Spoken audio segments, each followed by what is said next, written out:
ओम शांति। 24/12/2024 के साकार अनमोल धारणा युक्त ईश्वरीय महावाक्य हैं। मीठे बच्चे, अगर खुशी व नशे में रहने के लिए, अपार खुशी व नशे में रहने के लिए देह अभिमान की बीमारी छोड़ प्रीत बुद्धि बनो, अपनी चलन सुधारो। अपार खुशी व नशे में रहने के लिए देह अभिमान की बीमारी छोड़ प्रीत बुद्धि बनो, अपनी चलन सुधारो। क्वेश्चन है, किन बच्चों को ज्ञान का उल्टा नशा नहीं चढ़ सकता? आंसर है, जो बाप को यथार्थ जानकर याद करते हैं, दिल से बाप की महिमा करते हैं, जिनका पढ़ाई पर पूरा ध्यान है, उन्हें ज्ञान का उल्टा नशा नहीं चढ़ सकता। जो बाप को साधारण समझते हैं, वे बाप को याद कर नहीं सकते। याद करें तो अपना समाचार भी बाप को अवश्य दें। बच्चे अपना समाचार नहीं देते तो बाप को ख्याल चलता है, बच्चा कहाँ मूर्छित तो नहीं हो गया। ओम शांति। बाप बैठ बच्चों को समझाते हैं। बच्चे जब कोई नया आता है तो उनको पहले हद और बेहद दो बाप का परिचय दो। एक शरीर का लौकिक पिता और दूसरा आत्मा का परलौकिक पिता। वो हद का और ये बेहद का दोनों का परिचय दो। बेहद का बाबा माना बेहद की आत्माओं का बाप। वह हद का बाप हर एक जीव आत्मा का अलग अलग है। यह नॉलेज भी सभी एक रस धारण नहीं कर सकते। कोई 1% और कोई 95% धारण करते हैं। यह तो समझ की बात है। सूर्यवंशी चंद्रवंशी घराना होगा ना, राजा रानी तथा प्रजा। प्रजा में सभी प्रकार के मनुष्य होते हैं। प्रजा माना ही प्रजा। तो बाप समझाते हैं, ये पढ़ाई है, हर एक अपनी बुद्धि अनुसार ही पढ़ते हैं। हर एक को अपना अपना पाठ मिला हुआ है। जिसने कल्प पहले जितनी पढ़ाई धारण की, उतनी अभी भी करते हैं। पढ़ाई कभी भी छिपी नहीं रह सकती। पढ़ाई अनुसार पद भी मिलता है। तो बाप ने समझाया है, आगे चल इम्तिहान होगा, बिगर इम्तिहान के ट्रांसफ़र हो न सके। दूसरी क्लास में तभी जा सकते हैं ना, जब एक क्लास में हैं तो पेपर होंगे, उनमें पास होंगे तो दूसरी क्लास में ट्रांसफ़र होंगे ना। तो पिछाड़ी में सब मालूम पड़ेगा, परंतु अभी भी समझ सकते हो हम किस पद के लायक हैं। भल लज्जा के मारे हाथ नहीं उठा लेते हैं कि मैं हाथ नहीं उठाऊंगा, सब देखेंगे। अच्छा, तो इसलिए बाबा ने कहा लज्जा के मारे हाथ उठा लेते हैं, परंतु समझ सकते हैं। ऐसे हम कैसे बन सकते हैं, फिर भी हाथ उठा लेते हैं। यह भी अज्ञान ही कहेंगे। बाबा तो झट समझ जाते हैं कि इससे तो जास्ती अकल लौकिक स्टूडेंट को होता है। वह समझते हैं हम स्कॉलरशिप लेने के लायक नहीं हैं, पास नहीं होंगे। वह समझते हैं टीचर जो पढ़ाते हैं उसमें हम कितने मार्क्स लेंगे। ऐसे थोड़ी कहेंगे कि हम पास विद ऑनर होंगे। यहाँ तो कई बच्चों में इतनी भी अकल नहीं है। देह अभिमान बहुत है। भल आए हैं यह देवता बनने के लिए, परंतु ऐसी चलन भी तो चाहिए। बाप कहते हैं, विनाश काले विपरीत बुद्धि, क्योंकि कायदे सिर बाप से प्रीत नहीं है।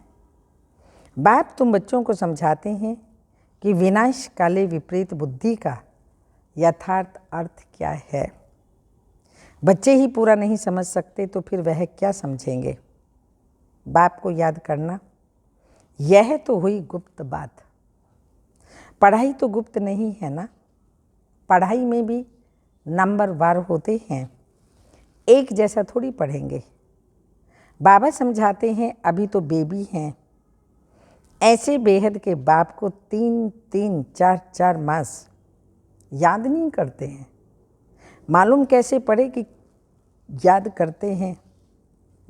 बाप को पत्र तक नहीं लिखते कि बाबा मैं कैसे कैसे चल रहा हूँ, क्या क्या सर्विस करता हूँ।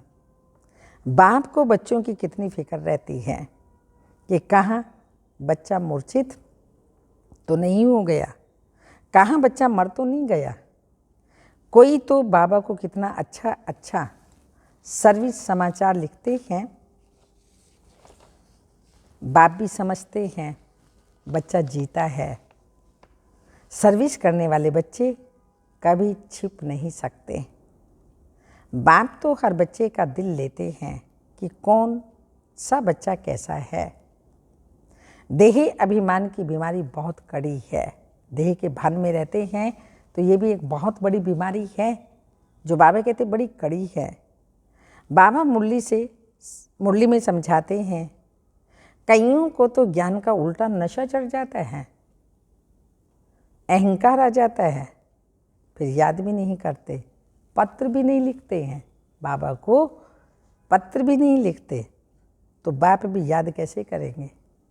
जब बच्चे याद नहीं करते, अपना अहंकार आ गया तो बाबा भी कैसे याद करेंगे। याद से याद पहुंचती है वो तो बाप भी याद नहीं करेंगे। कैसे करेंगे? याद से याद मिलती है ना। अभी तुम बच्चे बाप को यथार्थ जान करके याद करते हो, दिल से महिमा करते हो। कई बच्चे बाप को साधारण समझते हैं इसलिए याद नहीं करते। बाप कोई भपका आदि थोड़ी दिखाएगा, भगवानुवाच्य है। मैं तुम्हें विश्व की राजाई देने के लिए राजयोग सिखलाता हूँ। तुम ऐसे थोड़ी समझते हो हम विश्व की बादशाही लेने के लिए बेहद के बाप से यह पढ़ाई पढ़ते हैं। ये नशा तो अपार खुशी का पारा सदा चढ़ा रहे, नशा भी रहे और अपार खुशी का पारा सदा चढ़ा रहे। गीता पढ़ने वाले भल कहते हैं श्री कृष्ण भगवानुवाच्य, मैं राजयोग सिखाता हूँ, बस उन्हें राजाई पाने की खुशी थोड़ी रहेगी। गीता पढ़कर पूरी की और गए अपने अपने धंधे धोरी में। वो पढ़ाई नहीं है जो याद करे, धारणा करे। सिर्फ समझते हैं गीता पढ़ने से, सुनाने से कुछ उपलब्धि होगी, लेकिन होती तो है ही नहीं। सुनते हैं और जा कर के धंधे धोरी में लग देते हैं। तुमको तो अभी बुद्धि में है, हमको बेहद का बाप पढ़ाते हैं। टीचर है, पढ़ाई पढ़ रहे हैं और पढ़ाई है सोर्स ऑफ इनकम। पढ़ाई से कमाई होती है। उन्हें ऐसा बुद्धि में नहीं आएगा तो पहले पहले कोई भी आए उनको दो बाप का परिचय दो। बोलो भारत स्वर्ग था, अभी नरक है, यह कलयुग है। इसे स्वर्ग थोड़ी कहेंगे। ऐसे तो नहीं कहेंगे सतयुग में भी है, कलयुग में भी है। जब कलयुग है सतयुग नहीं, सतयुग है तो कलयुग नहीं। सतयुग में दुख का, अशांति का नाम निशान नहीं होता है और कलयुग में सुख शांति है तो अल्पकाल के लिए, सदा के लिए हो नहीं सकती। तो इसलिए कलयुग और सतयुग में रात दिन का फर्क है। किसी को दुख मिला तो कहेंगे नरक में है, किसी को सुख है तो कहेंगे स्वर्ग में है। ऐसे बहुत कहते हैं दुखी मनुष्य नरक में हैं। हम तो बहुत सुख में बैठे हैं, महल माड़ियाँ मोटरें आदि हैं तो समझते हैं हम तो स्वर्ग में हैं। गोल्डन एज, आयरन एज एक ही बात है। वो लोग ऐसा समझते हैं, परंतु गोल्डन एज अलग है, आयरन एज अलग है। तो पहले पहले दो बाप की बात बुद्धि में बिठानी है, लौकिक बाप और परलौकिक बाप। बाप ही खुद अपनी पहचान देते हैं, खुद खुदा आकर के अपनी पहचान देते। वह सर्वव्यापी कैसे हो सकता है? क्या लौकिक बाप को सर्वव्यापी कहेंगे? अभी तुम चित्र में दिखाते हो, सर्वव्यापी कैसे हो सकता है? आत्मा और परमात्मा का रूप तो एक ही है। आत्मा भी ज्योति बिंदु, परमात्मा भी ज्योति बिंदु, रूप एक ही है, उसमें फर्क नहीं। आत्मा और परमात्मा कोई छोटा बड़ा नहीं, सभी आत्माएं हैं, वह भी आत्मा है, परंतु वह है शिव बाबा परम आत्मा। वो सदा परमधाम में रहते हैं, इसलिए उन्हें परमात्मा कहा जाता है। सिर्फ तुम आत्माएं जैसे आती हो वैसे मैं नहीं आता। आत्माएं जन्म मरण के चक्कर में आती हैं, माँ के गर्भ से जन्म लेती हैं, जबकि शिव बाबा का रीइनकार्नेशन अवतरण होता है, पर काया प्रवेश करता है। अंतर ये है, मैं अंत में इस तन में आकर प्रवेश करता हूँ। यह बातें कोई बाहर का समझ ना सके, बात बड़ी सहज है। फर्क सिर्फ इतना है, जो बाप के बदले बैकुंठवासी श्री कृष्ण का नाम डाल दिया है। क्या श्री कृष्ण ने बैकुंठ में नरक में आकर राजयोग सिखाया? श्री कृष्ण कैसे कह सकता है, क्योंकि उसकी तो खुद की देह है, वो कैसे कह सकता है? देही सहित देह के सब संबंध छोड़ मामे कम याद करो। देहधारी की याद से पाप कैसे कटेंगे? श्री कृष्ण तो एक छोटा बच्चा है, और कहाँ मैं साधारण मनुष्य के वृद्ध तन में आता हूँ, वो छोटा बच्चा है, लेकिन शिव बाबा साधारण वृद्ध तन में आते हैं। कितना फर्क हो गया।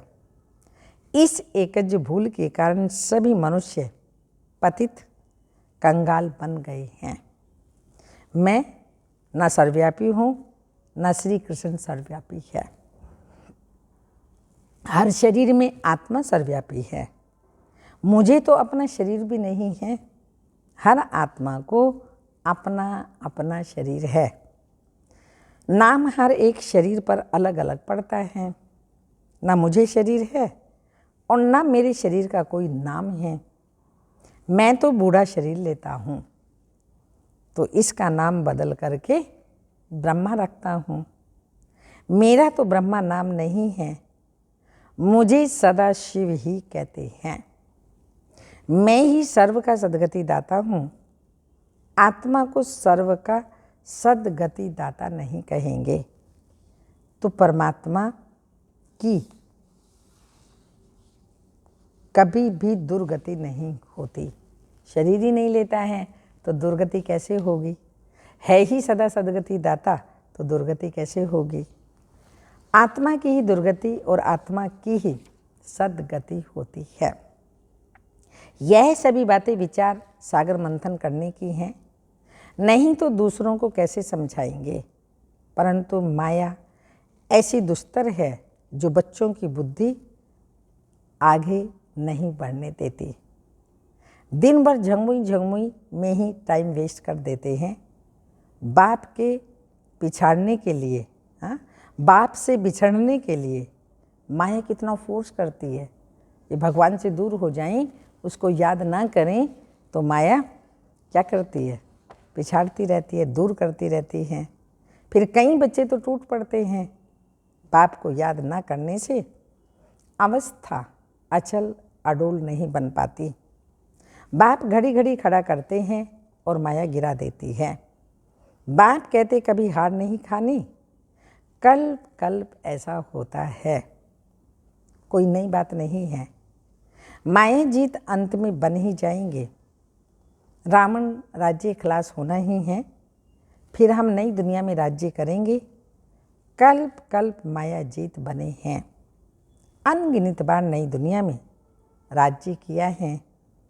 तो बाप कहते हैं बुद्धि को सदा बिजी रखो, माया प्रवेश ना करे, व्यर्थ बातों में ना जाए।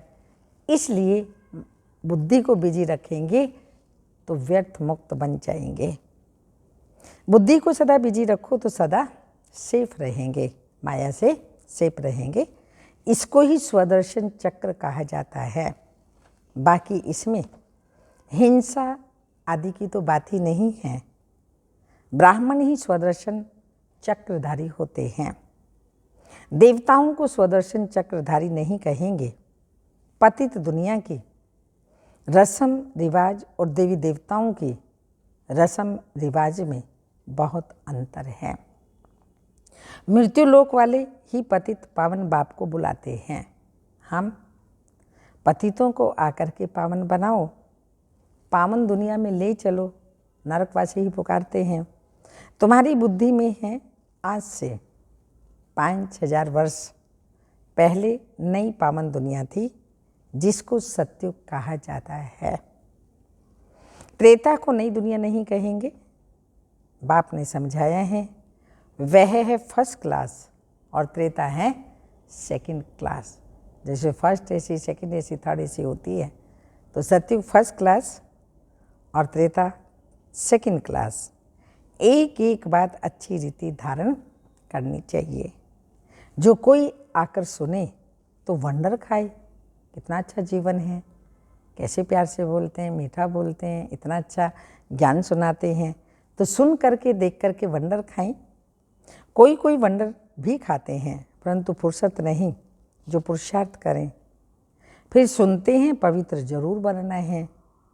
काम विकार ही मनुष्य को पतित बनाता है। उसको जीतने से तुम जगत जीत बनेंगे।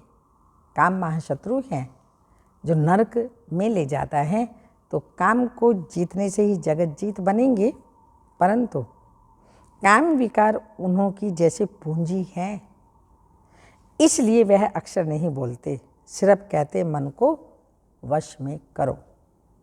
लेकिन मन अमन तब हो जब शरीर में नहीं हो, बाकी मन अमन तो कभी भी होता नहीं है। देह मिलती है कर्म करने के लिए, तो फिर कर्मातीत अवस्था में कैसे रहेंगे। कर्मातीत अवस्था कहा जाता है मुर्दे को, एकदम जड़ जैसे शरीर हो जाता है, देह का भान बिल्कुल भूल जाता है, बस मैं आत्मा हूँ, चैतन्य आत्मा। और वो चैतन्य आत्मा बाबा की याद में मस्त हो जाती, लवलीन हो जाती है, शरीर में रहते हुए भी शरीर से एकदम डिटैच।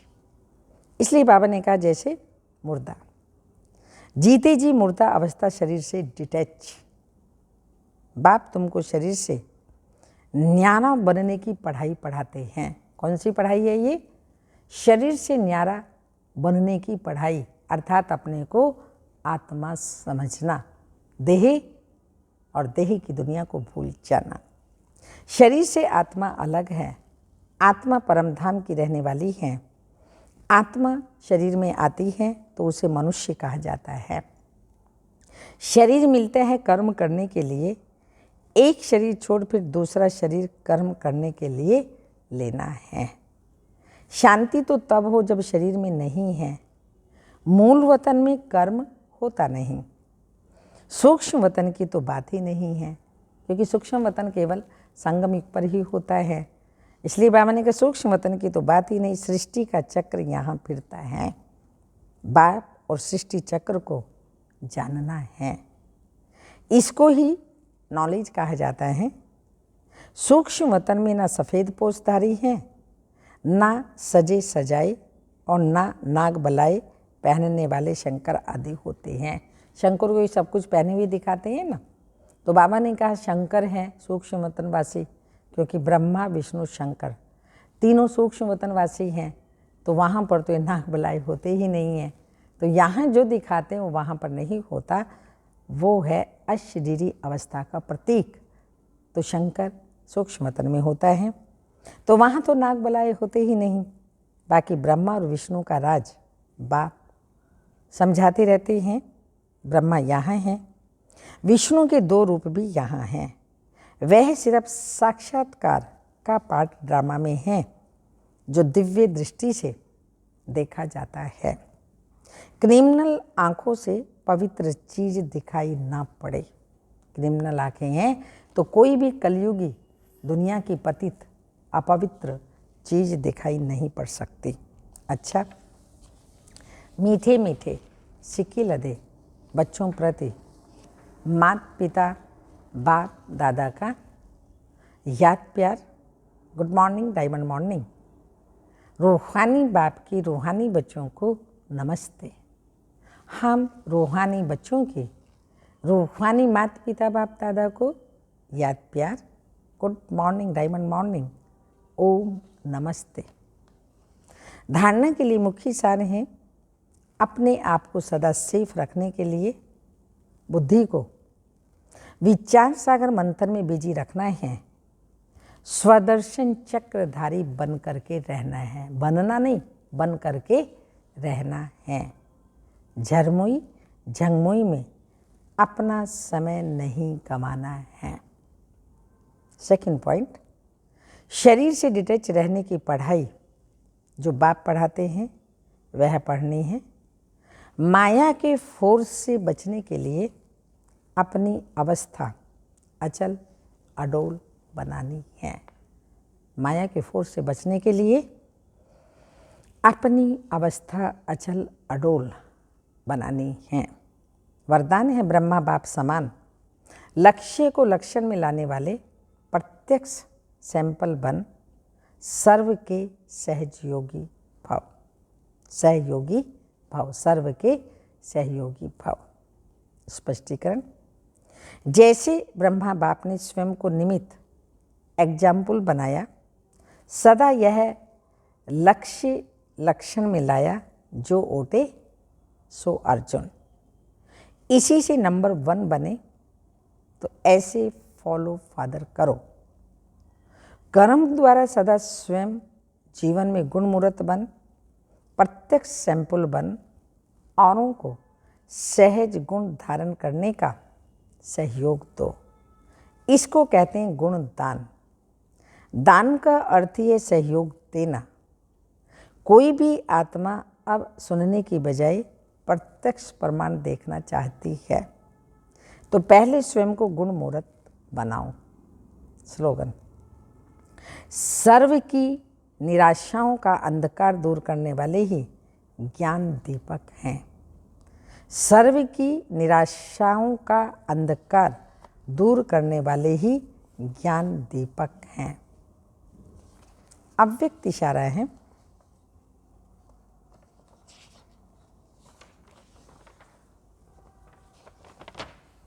सदा हर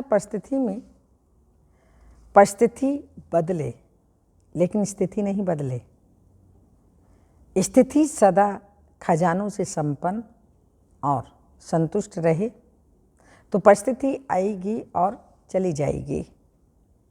परिस्थिति की क्या मजाल, परिस्थिति की क्या शक्ति है जो आपकी संतुष्टता को ले जाए। परिस्थिति का खेल भले देखो, लेकिन साक्षी बन। संतुष्टता की सीट पर बैठ करके देखो, साक्षी बन।